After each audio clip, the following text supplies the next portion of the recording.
que vocês estão? Tudo bem? Vamos lá para mais uma aulinha? Vamos lá? Preparado? Então vamos lá. Olha só, vou falar nada. Olha para essa imagem e me diz o que é que você está vendo aí. Interessante, né? Se eu te falar que isso aí foi feito por um indígena, você acredita nisso? Vamos à legenda, olha só. Jaider é o nome do cara. Jaider Esbel. Jaider Esbel. É o nome deste pintor que tem descendências indígenas. O nome desse quadro, dessa pintura, é O Canaimé. O Canaimé. Depois eu vou explicar por que eu estou falando O Canaimé. Que faz parte de uma coleção desse artista chamado Transmacunaíma. Depois eu vou explicar por que chama Macunaíma. Esse quadro foi feito em 2018 e é um acrílico sobre tela. Quer dizer, não é tinta a óleo, é tinta acrílica, tinta mais industrial, cores mais vibrantes, 90 centímetros por 90. É um quadro relativamente grande, quase 1 metro por 1 metro. Bom, no livro de vocês tem essa descrição. Mito. O que é um mito, né? O que é um mito? O mito tem a ver com ancestralidade? Será que o mito ele é algo que pode ser tema de obra de arte? Será que o Canaimé é um mito? Essa pintura que vocês viram é de Jaider Esbel, que nasceu em 1979, ainda é vivo, é um artista indígena de origem macuxi, que faz parte da coleção Transmacunaíma de 2018, que foi inspirado na cultura ancestral de seu povo. O artista produz uma pintura viva e contemporânea, quer dizer, dos dias atuais. Você vê que é uma imagem meio abstrata, não dá muito para saber, faz a gente refletir sobre o que é, mas é uma pintura interessante. Vamos conhecer um pouquinho mais sobre o Jaider. Jaider Esbel, esse cidadão aí, parece com um índio. Jaider Esbel. Ele nasceu em 1979, é um artista, escritor e produtor cultural indígena da etnia macuxi, que nós vamos ver daqui um pouquinho sobre essa etnia. Ele nasceu na cidade de Normândia, fica lá no estado de Roraima, apesar que ele tem influências venezuelanas também, que a Venezuela fica encostadinha ali no estado da Roraima, ali no norte do Brasil. E viveu até aos 18 anos lá nessa cidade, onde hoje é a terra indígena chamada Raposa Serra do Sol. Serra do Sol, Raposa Serra do Sol. Vamos ver aqui no mapa, ó a Venezuela aqui, ó. Venezuela, que é o norte do Brasil. O Amazonas aqui, vemos o Pará, aqui nós vemos a Guiana, depois o Suriname, que são outros países aqui do lado. Veja bem, tá vendo o mapinha do Brasil aqui? Tá bem aqui em cima, ó, bem aqui no norte mesmo, ó. Onde ele nasceu aqui, ó, Normândia. E essa região aqui, toda de azul, no estado de Roraima, que tem a capital Boa Vista, esse pedacinho de terra aqui são as terras indígenas de São Marcos, que os macuxi ficam nessa região aí. Os macuxis que são o povo ancestral do Jaider. Então os macuxis são uma etnia indígena sul-americana que fala a língua macuxi. Eles têm uma língua própria. Eles falam a língua macuxi. São indígenas de origem venezuelana. Na verdade, os macuxis vieram da Venezuela, se instalaram no Brasil. Por isso que eu falei que ele tinha descendências venezuelanas. Isso no século XVIII. Século XVIII vai de 1701 até 1800. Então, nessa época aí que eles vieram para essa região. Então, no Brasil, eles se localizam no nordeste de Roraima, que é um estado brasileiro. O Esbel, enquanto trabalhava, ele nunca deixou de se preocupar com o estudo. Então ele estudou muito e passou no vestibular numa época em que não tinha aquelas cotas que tem hoje. Cotas para negros, cotas para indígenas, não tinham esse tipo de coisa. Então ele passou no vestibular e ele é aprovado e conclui o curso de Geografia em 2007. E ao longo da sua vida ele sempre escreveu, ele sempre gostou de escrever, de desenhar, de pintar. E em 2010 ele se inscreve pela primeira vez em um edital de literatura através de uma bolsa que eles receberam,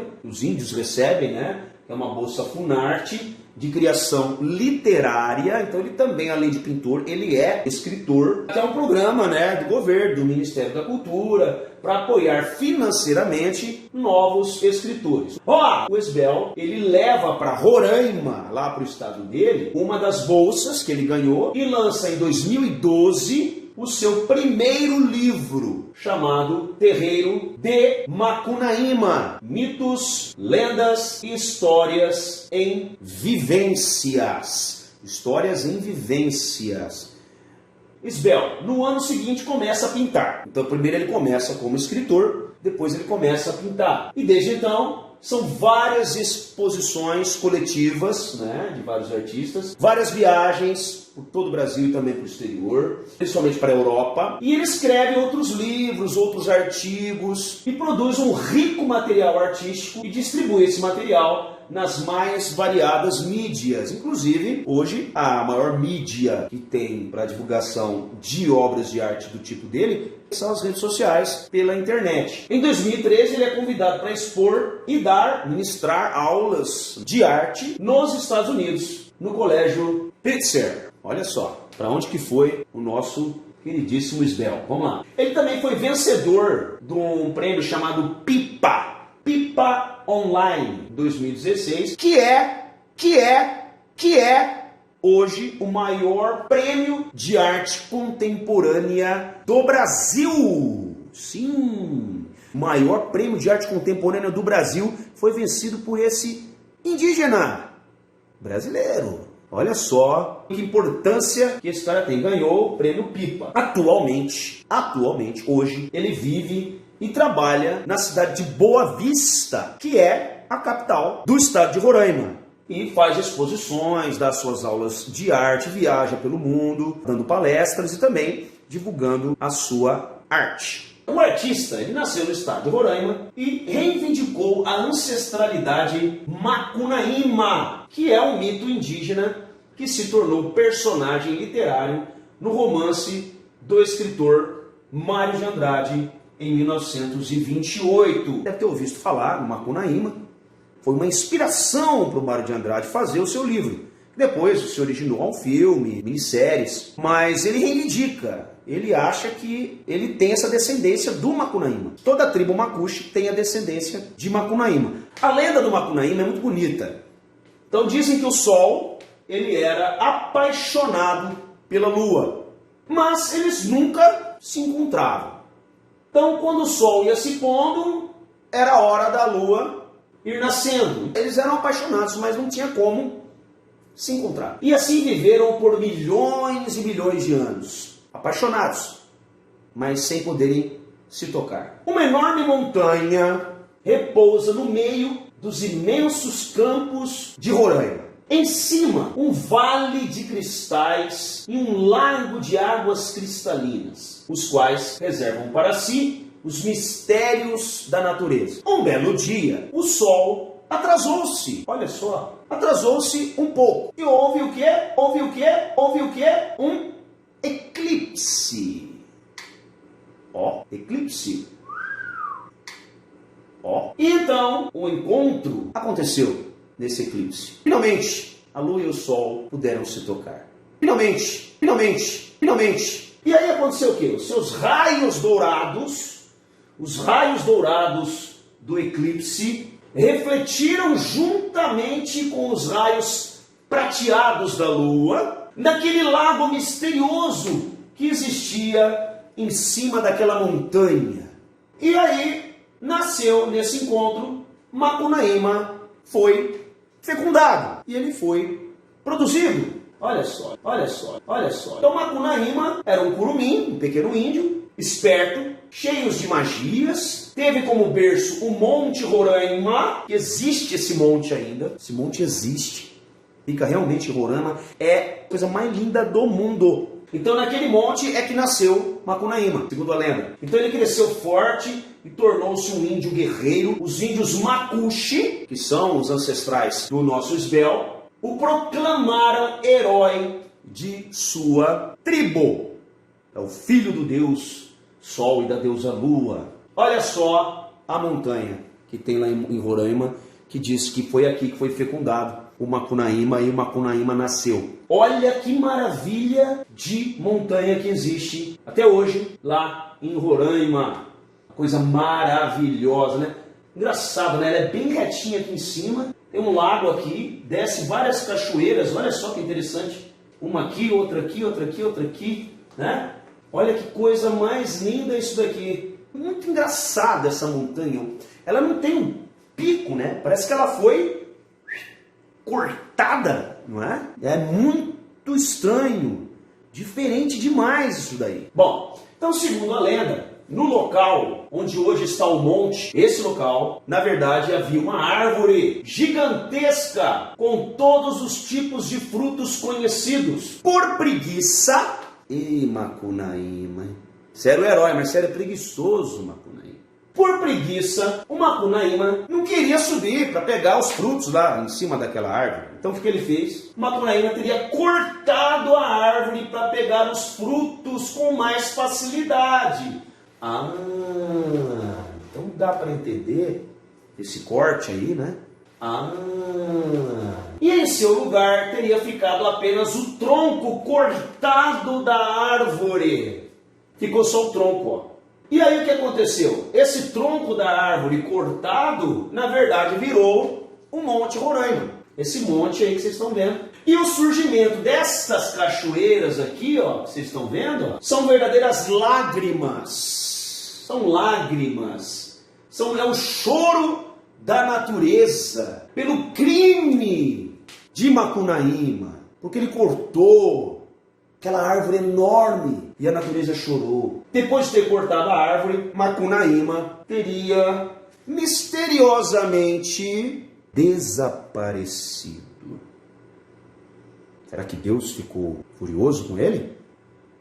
Macunaíma, hein? Mas Macunaíma inspirou. Não é a mesma história, tá? Uma história diferente. Mas a história de Macunaíma inspirou esse grande escritor brasileiro, Mário de Andrade, a fazer o livro Macunaíma, que tem algumas influências. A historinha tem algumas influências para o contexto da história diferente do Mário de Andrade no livro, que colocou o nome de Macunaíma também, mas Macunaíma com C.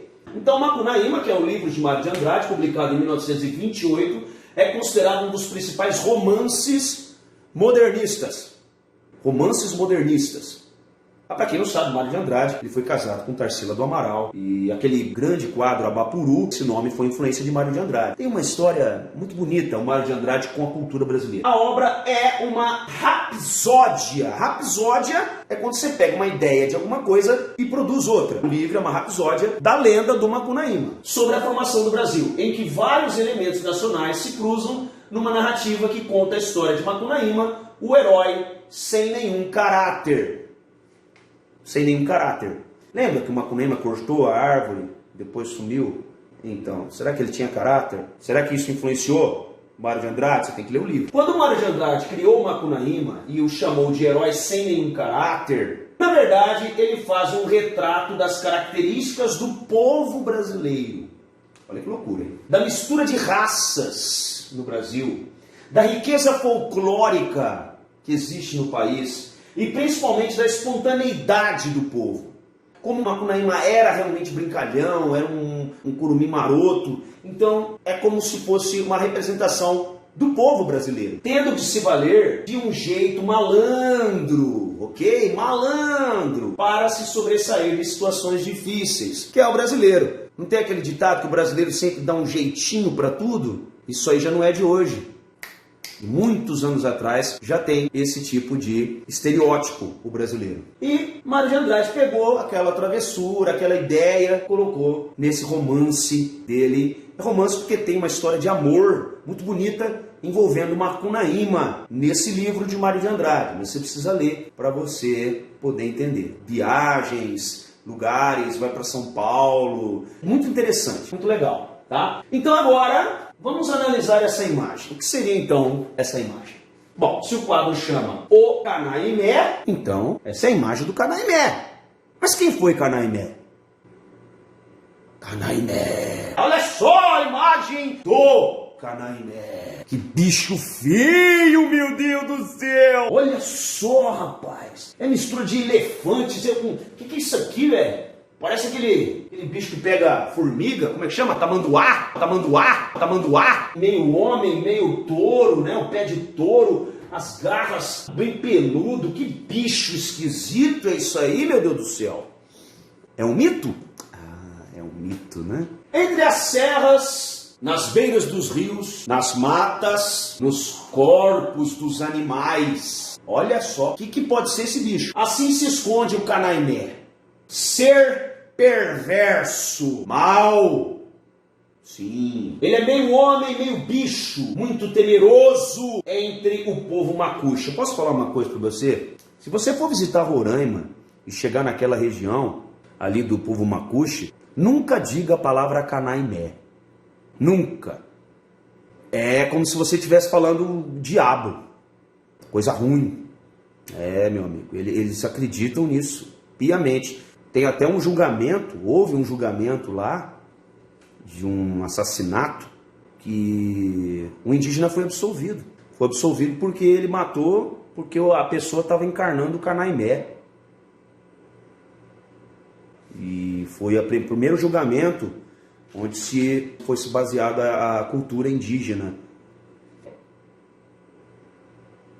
Muito temeroso entre o povo macuxo. Então ele vive rondando as roças, assustando homens, mulheres e crianças nas roças, nas lavouras. Ele despeja sua ira em cima daqueles que causam algum tipo de mal à natureza. Temos algumas lendas, alguns mitos, somente indígenas, que tem essa característica. Se você maltratar a natureza, esse mito ele causa algum tipo de mal às pessoas, tá? Essa é uma dessas lendas. Então ele vive bem escondido, ele tem um feitiço muito forte que dá quebrante nas pessoas. Ele joga um quebrante. O que é um quebrante? O quebrante é uma influência maléfica, causa um mal, de feitiço por encantamento. Quando você fala, você está com quebrante, você tem que benzer, você está com quebrante, você está quebrantado. Então é que você está com algum tipo de mal, de feitiçaria. Então ele não mata a pessoa no local. Não, ele não mata a pessoa lá na lavoura. Ele joga esse quebrante e a pessoa vai morrer em casa. Então isso dá diarreia na pessoa e dá outro tipo de maldade. A pessoa começa a ter problemas. Então ele chega perto da gente, disfarçado. Às vezes é um passarinho, você não sabe. Um passarinho que chega perto de você assim, do nada. Pode ser um Canaimé. Pode ser um tamanduá. Ó, por isso a cara dele de tamanduá. Pode ser um bicho preguiça. Olha a mão dele, ó. Parece a mão de um bicho preguiça. Né? Pode ser uma cobra. E até animais domésticos. Até mesmo seu cachorro, seu gato. Olha que loucura. Ele encarna no bicho. Ele nunca ataca dentro de nossas casas. Isso é importante. Dentro da casa, não. Ali, ele não consegue entrar. Tem alguma coisa que bloqueia a entrada do Canaimé dentro da sua casa. Dentro de casa, ele entra, mas ele não ataca. Ele só fica observando as pessoas. Às vezes eles são em muitos e às vezes ele age sozinho. Sempre ataca alguém quando este anda sozinho na lavoura, nas matas ou nas serras. Ele pode atacar as pessoas que andam sozinhas. Então, de repente era para colocar medo nas crianças também, para não ficar andando sozinha na mata, na floresta, né? Ó, cuidado com o Canaimé, que ele te pega, não vai sozinho. Ele também ataca quem vai com fome para a roça. Porque as crianças indígenas, elas trabalham desde criança, elas ajudam os pais na lavoura. Ó, não vai para a lavoura sem comer, menino, senão o Canaimé te pega. Então é uma forma também de fazer o moleque comer, né? Pois eles sentem quando isso acontece. Eles sabem quando a criança ou a pessoa não comeu e foi para a roça. Eles amam emboscadas. Uma curva, fazer uma emboscada, pegar a pessoa. Ficam à espera. Qualquer descuido, eles carregam a pessoa. Do mal, do feitiço. Ele nunca mata de imediato. Não. Ele joga o feitiço para a pessoa morrer em casa. Canaimé pode se transformar em um homem com um coração perverso. Ele pode ser um ser humano também. Uma pessoa má. Que não gosta de viver entre as pessoas. Sabe aquela pessoa antissocial? Que não gosta de ir em festa, que não gosta de, sabe? Que não gosta de participar das coisas. Pode ser que esteja encarnado o Canaimé nessa pessoa. Ele deixa ser levado pelo Macui. que é o chefe de todos os maus, e mora num lugar desconhecido. Geralmente essa pessoa que encarnou o Canaimé, ele mora num lugar que ninguém sabe onde essa pessoa mora. Sabe aquele bicão de festa? Fica ali no canto? E de onde que é esse cara, hein? Quem que é esse cara aí? Ninguém sabe. Pode ser a encarnação do Canaimé. Só o pajé, que é o índio mais importante da tribo, geralmente o mais importante espiritual, né?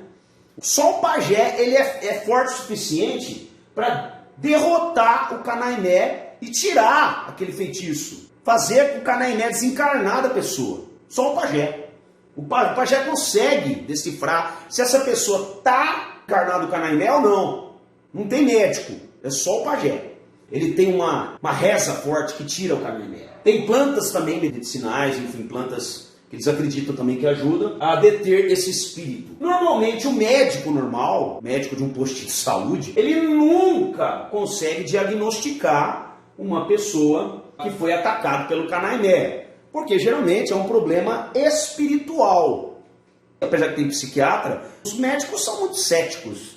Eles não vão atribuir a uma lenda, a um mito, um problema que uma pessoa tem. Mas o pajé sim. Então, para ser diagnosticada, a pessoa precisa procurar um pajé, pois é só ele que pode identificar as maldades, assim como só ele pode curar esta pessoa que está com algum feitiço do Canaimé. Aqui nós estamos vendo uma pintura do Esbel, uma tinta acrílica sobre tela, feita em 2016, que é o coração do mundo. Esse quadro de 2 metros, né, mais de 2 metros, 2,5 metros por 2,50 metros, é um quadro bem grande.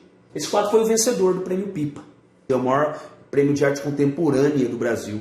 Olha só que bonito, né? O coração do mundo. Tem um formato, né, de verdadeiramente um coração. E por que do mundo? Porque tem a natureza, cores, diversidade cultural, diversidade linguística, diversidade genética. É uma mistura de várias coisas, né? Peixes, aves, animais. Esse também é um outro quadro bastante famoso dele. Também um acrílico sobre tela de mais de 2 metros, feito em 2013. Chama A Árvore de Todos os Saberes. A gente percebe que aqui é uma árvore. Tem vários símbolos aqui, alguns indígenas, que representam saberes importantes, e aqui por baixo, né, dessa linha azul, a raiz, provavelmente a raiz da árvore, com outros saberes que alimentaram os diversos outros saberes que a árvore frutificou. Essa também é um quadro interessante, 2013, um acrílico sobre tela, esse bem grande, 4 metros por 4 metros, enorme esse quadro aí, chama Maldita e Desejada, né? Será que o Canaimé encarnou nessa vaca? Será que é a vaca louca? Mesmo falando de coisas pesadas, né? De Canaimé, de uma maldita e desejada, sempre tem alguma coisa de colorido, né? Que traz essa poética dele. É muito interessante, né? Então, basicamente, é isso, meus queridos, a aula de hoje. E a gente se encontra na sala de aula para bater aquele papo de sempre. Um beijo, fica com Deus. Tchau.